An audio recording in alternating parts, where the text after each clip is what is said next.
is an important personality of the Indian culture and an internationally well-known and prestigious scholar.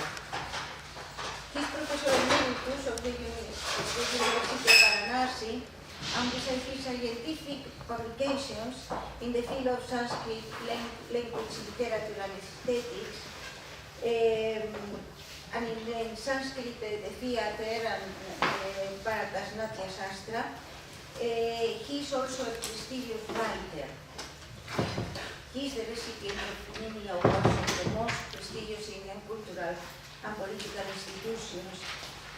The community of Sanskrit scholars, including my modest self, are looking forward to the culmination of his project for bringing out a critical edition and translation of the Natya Shastra. We are looking forward to that.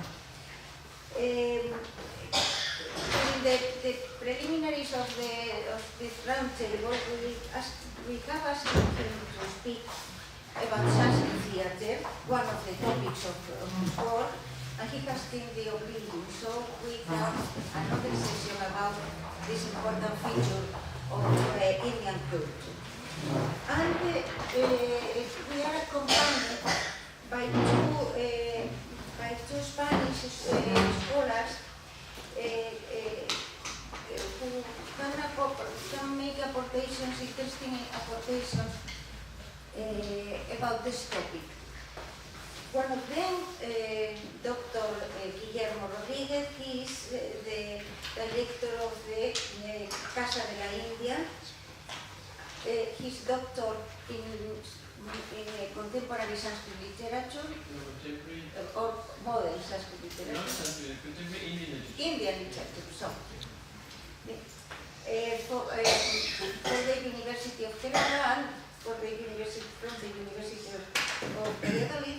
In this topic, his last work is the presentation of the poetics of the poet Ramanujan. As director of Casa de la India, he is an expert in promoting the relationship between India and Spain in all the fields possible, on the fields of cultural, politics, and economics. And we are very happy to have with us Mónica de la Fuente. She's a dancer. She has informed in Indian traditional Indian classic dancing in India, in Bharata, Natya, in Kathakali. And from the moment she came back to Spain, she has promoted the knowledge and the performance of the Indian classic dance. She has formed a company, a dance company, and she has beginning an investigation and a performance establishing the relationship between the flamenco and the classic Indian dance. I think it's important to have her here, and we are very thankful for both of you to come from Valladolid to participate with us. And now we are looking forward for your intervention. Please. Professor wanted to say something. No. Job. Yes.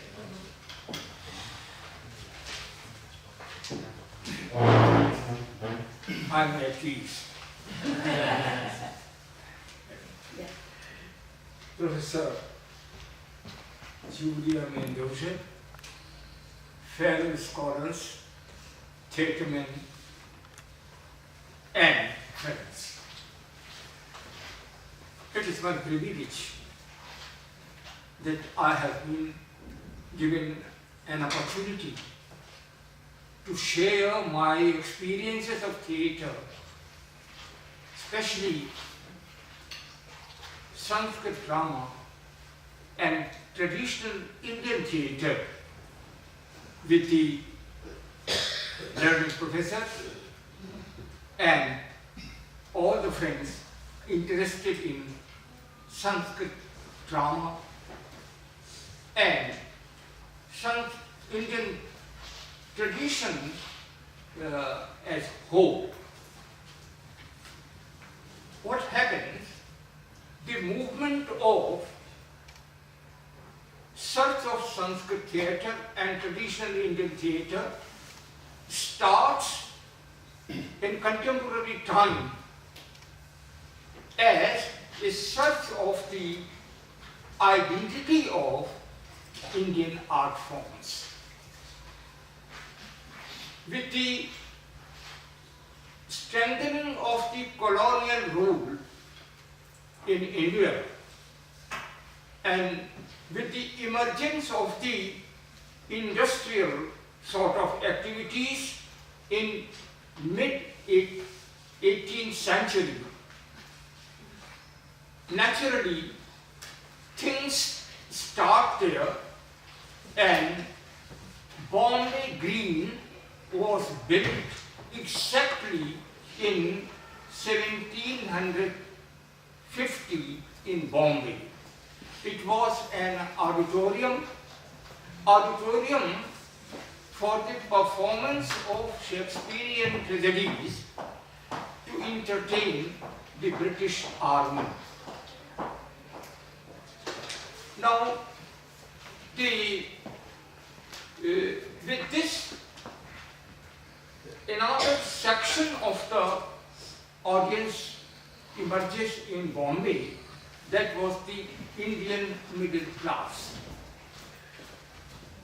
People from different distant corners of India came to Bombay, and thank you very much. Thank you. Bombay, and they started taking part in the theatrical activities, and thus the new Indian drama emerges and takes place in India. It all happens in three big metropolitan cities of India: Bombay, Kolkata, and Madras.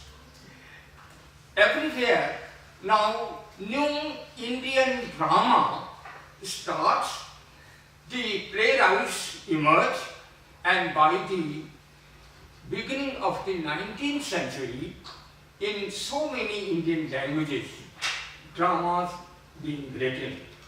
However, this drama and the performance of the new Indian drama,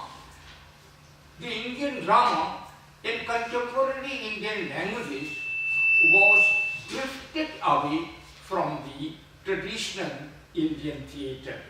So much so that those traditional art forms which were still preserved in the distant corners of India were taken to be non-drama, non-theatre. It all only, it is for your information, an example is there that such a rich tradition, Kudiyattam, was present in Kerala. However, this tradition and this theatre form was unknown to the rest of the India, and especially the middle classes. When they spoke about it, they thought, even in Kerala, that it is not drama proper, theatre proper, it is something away.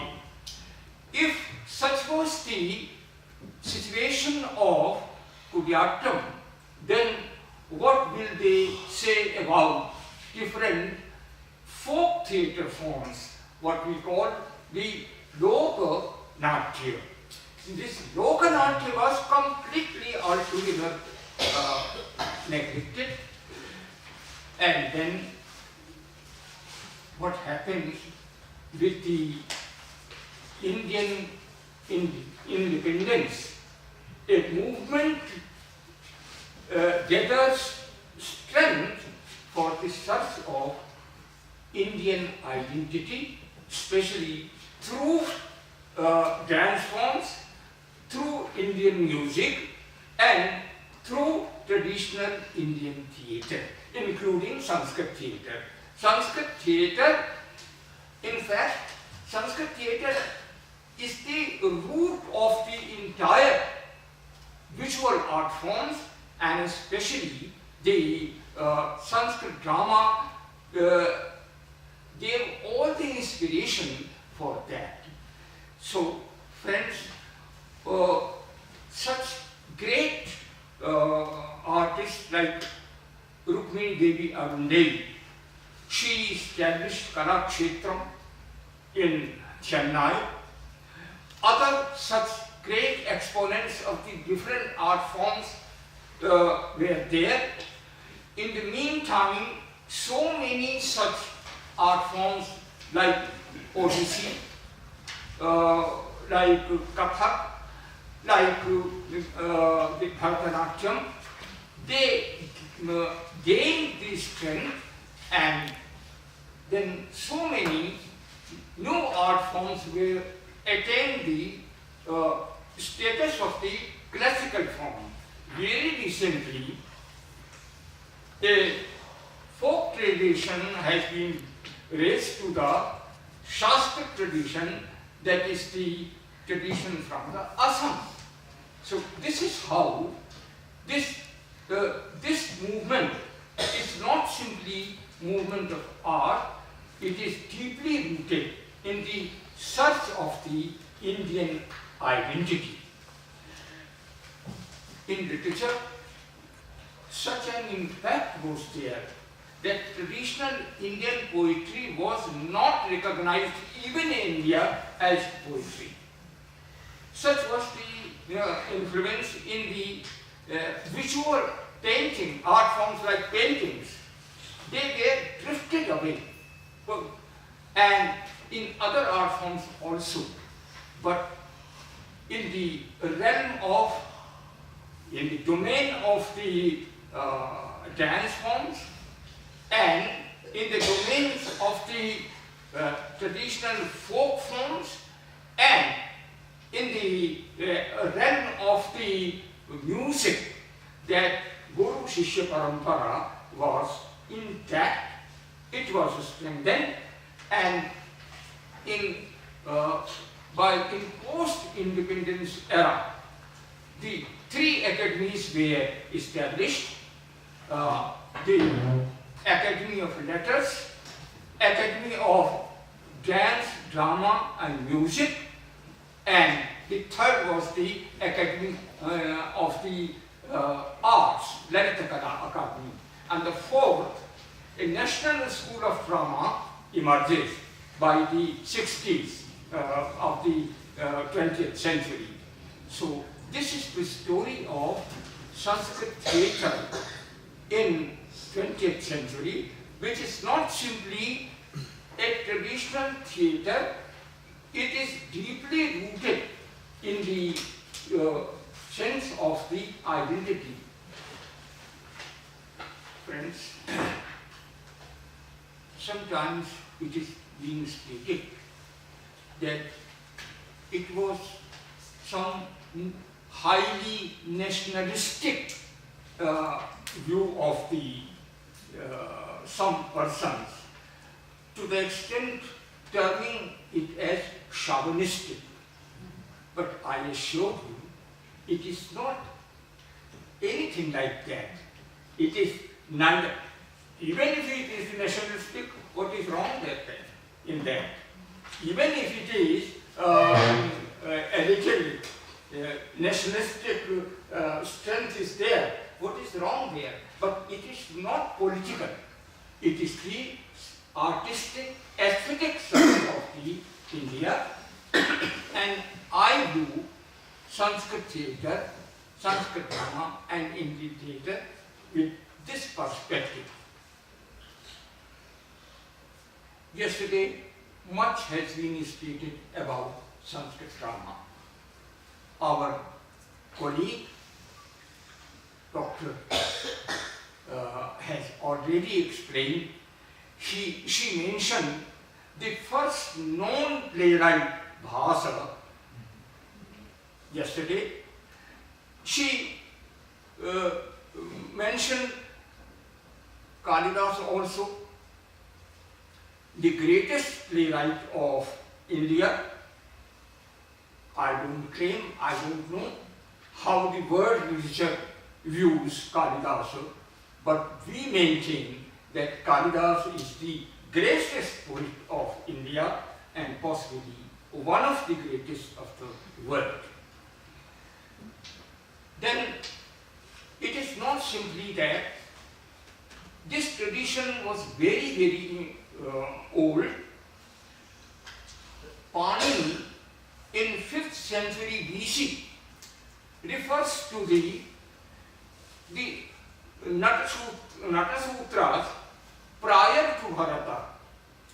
The first, prior to Bharata, that Natasutra, that aphorism on the theatre were written Parasharya Shidalibhyam Bhikshu Natasutrayo.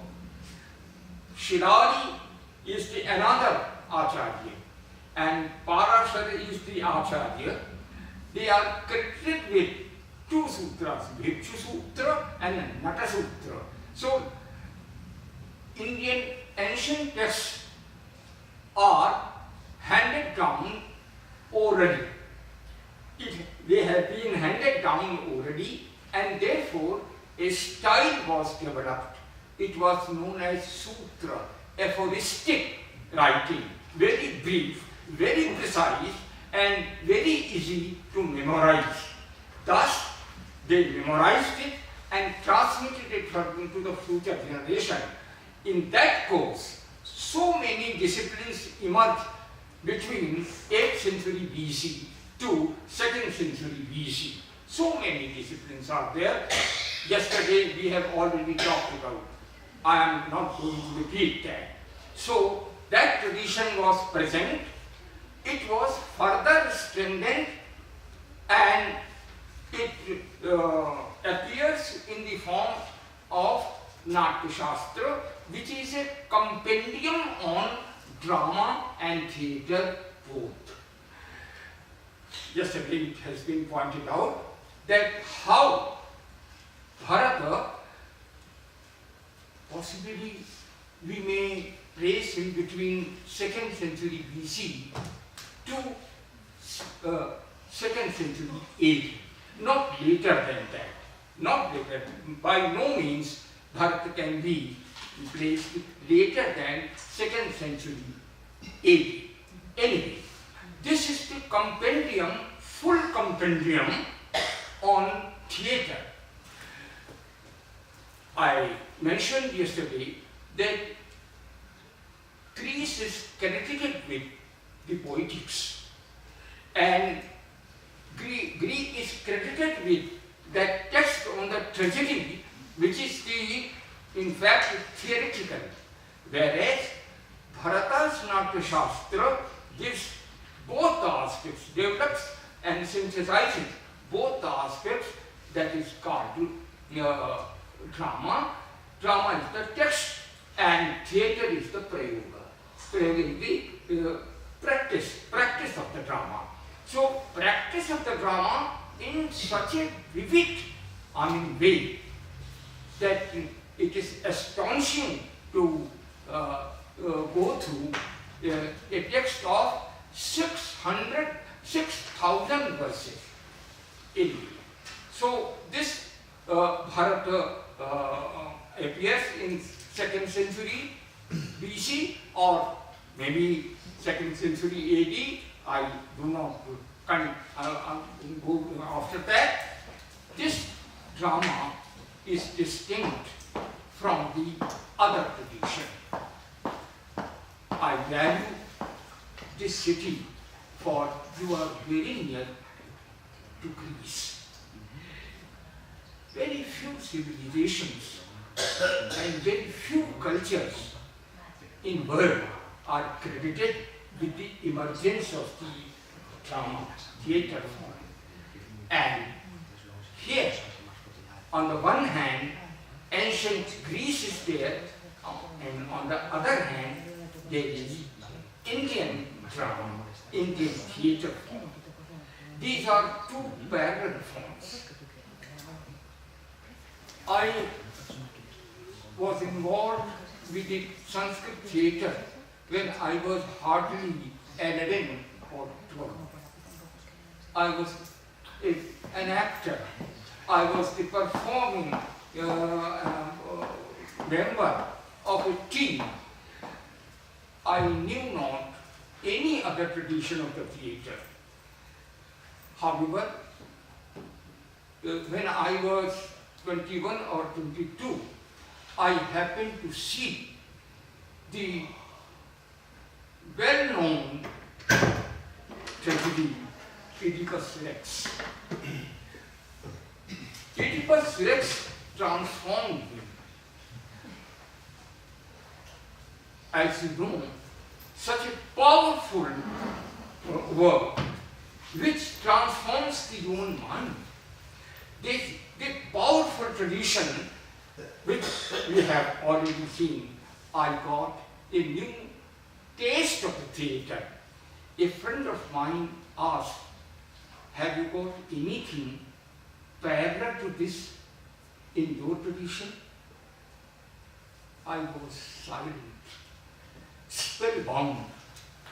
For a few minutes, I could not speak.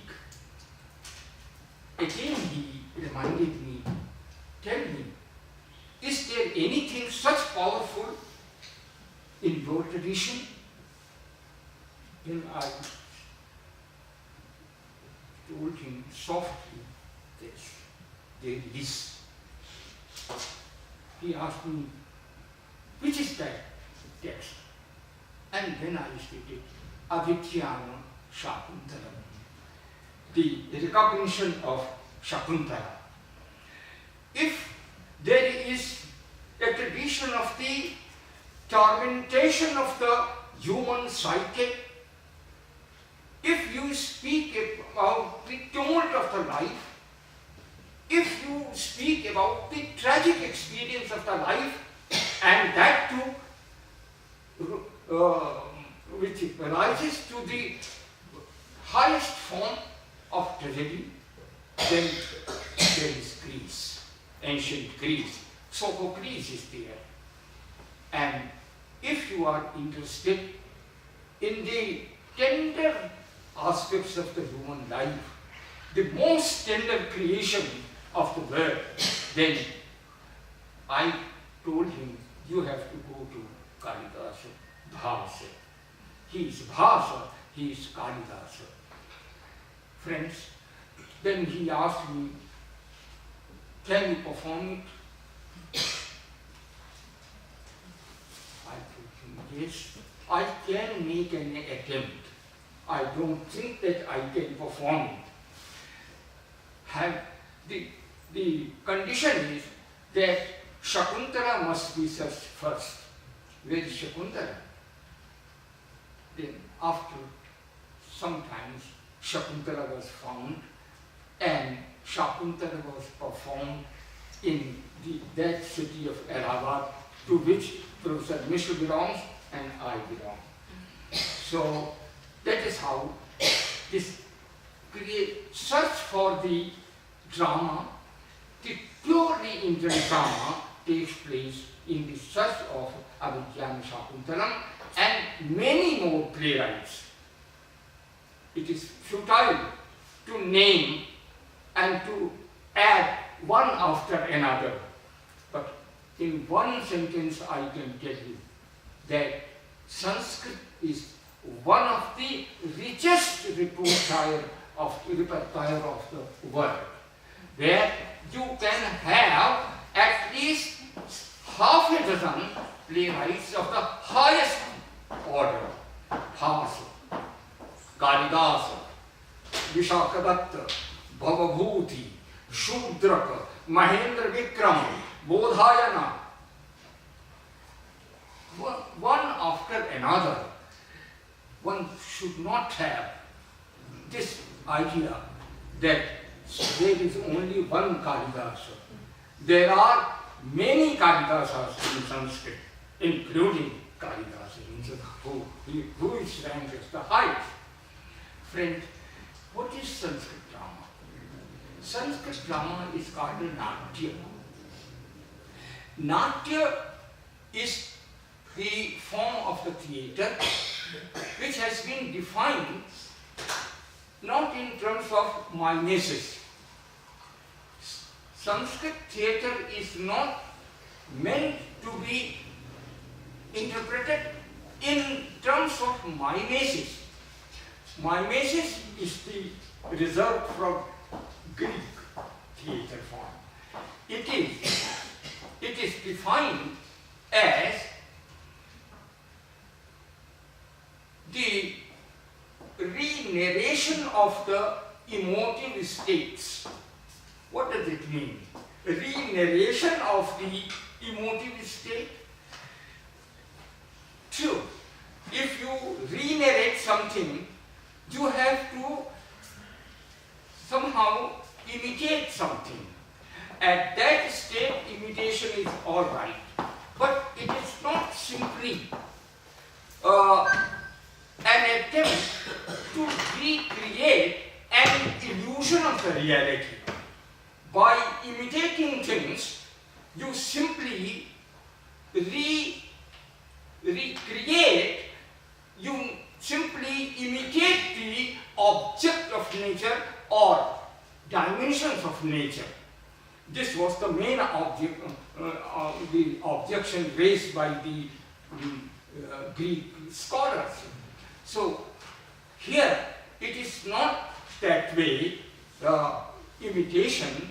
It is, if you cannot create anything again. Whatever you do, it is always new. A piece of art cannot be recreated at the most. It should be re-narrated. This is, therefore, it is not in terms of to do.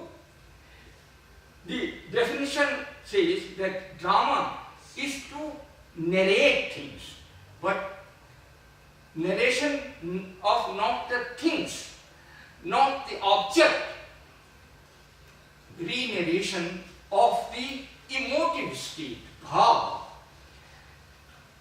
If I recreate something, some person, some object, how I am related to that, how I share that, because I am myself and that person is something different. What is common between me and that thing or that person? This, then Bharata says, it is the bhava, it is the emotive state, it is the sentiment and feeling which is common. And therefore, we have to see drama in terms of bhava. And entire Sanskrit theatre is somehow has been viewed in terms of narration. And this is, I think, I will request you to perform, to make them understand how you re-narrate them. Very simple, very simple. There are 4 elements of the drama: the recitative text, the text on which we perform. So there is the text, Jagraha Pachyam. Pachya means the text, and text means the recitative text or the text for the speech, as well as the act of recitation. Pachya has got 2 meanings. Jagraha Pachyam Rigveda. Then it is a recitative aspect which is the theatrical act, and it is the text also. Then the second, yes. Then the second is Samato Vitamivacha. When you do it, when you narrate it, why? From Rigveda, because Rigveda is written in a language which has got musical accents. There are 3 accents, musical accents. Purukha evedagvam sarvam yadbhutam yaccha bhavyam utamredatvashyesham yarannena tirohati. Now, if I just read it, it is Purusha evedam sarvam. Purusha evedam sarvam. However, in Vedic language, it is not the way I am reading. It is Purukha, Purukha. There are 3 accents. The higher pitch, the lower pitch, and the middle pitch. So these are the musical accents. These 3 elements were derived. It was there in the tradition. These 3 musical accents were derived, and then by permutation it becomes 7. Therefore, 3 into 3 plus 1, it becomes 7. There are 7 swaras. Again, permutation is there. 7 into 7 plus 1, it becomes 22 Shrutis. So that is how Samato Gita Mevacha. It is not simply recitation, it is the musical presentation also. And then, if it is so, then why you are narrating it? Because I have to. Why you are drawing it from the Vedas? Because I have to narrate the emotive state. I have to somehow transmit the same experience which was in the heart of the playwright or the poet.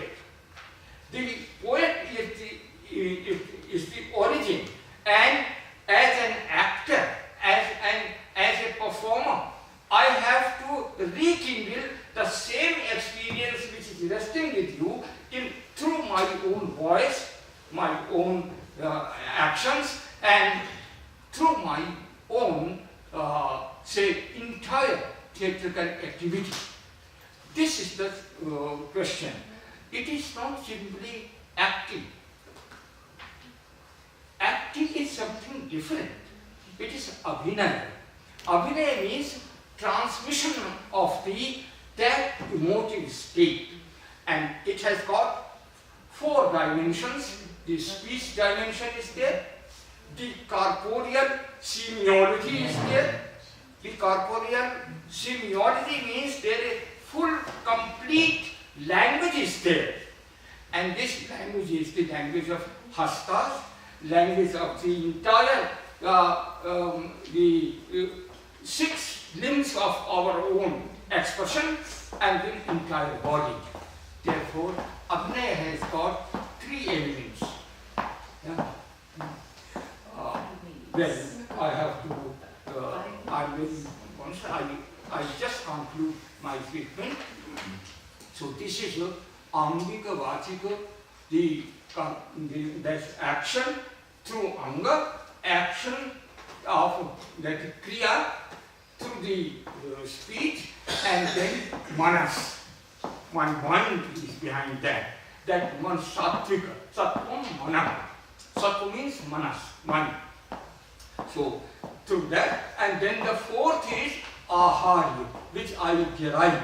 It is not ingrained in me, in my personality. I have to add something which is called Aharya. Through this narration takes place of the entire bhava, and then it is the evocation of the same bhava which lies in the audience. This evocative state attains the state of the rasa. Therefore, drama is the re-narration of the bhava.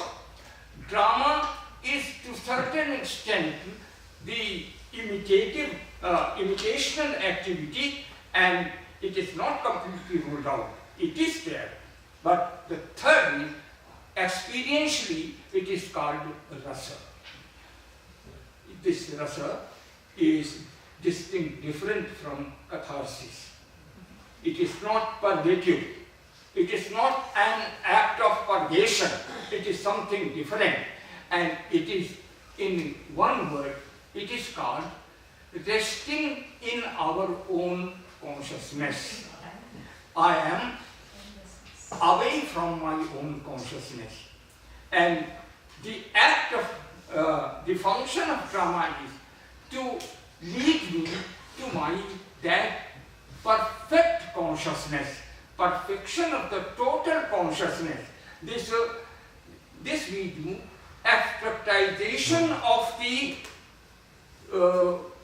concrete and concretization of the abstract. If you have to know me, how will you know? You will know by my own expression, language, my gestures, my abstract ideas and abstract feelings are known to you through my gestures, etc. It is called anubhava. Bhava and then anubhava. So through anubhava, this entire process takes place, which is called abhinaya. Our friend and colleague will make you understand when she does it. But in Sanskrit, it is distinct from dance form also.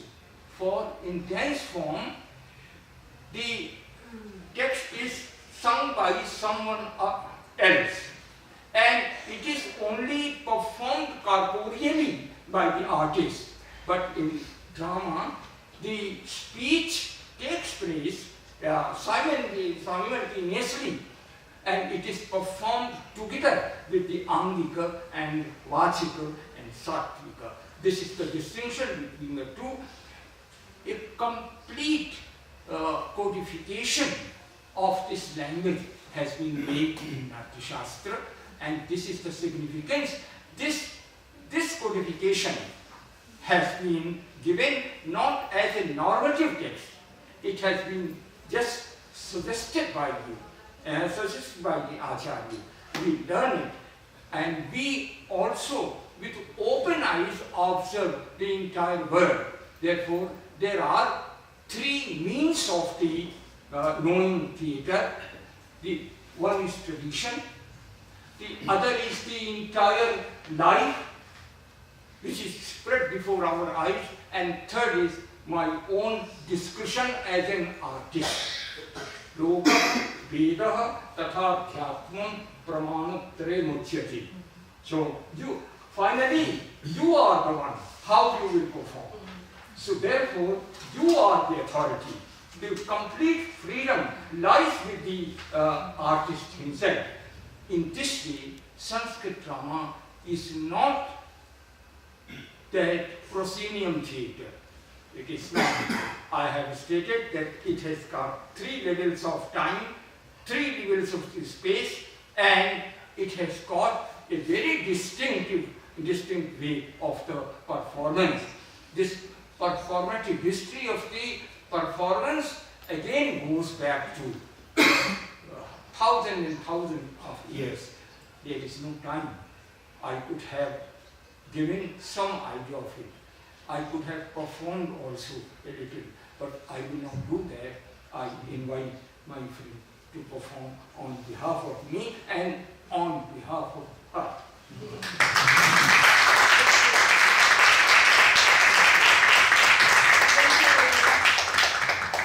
For this inspiring presentation and the appreciate so your turn. I'd like to introduce. Yes, I think it would be interesting.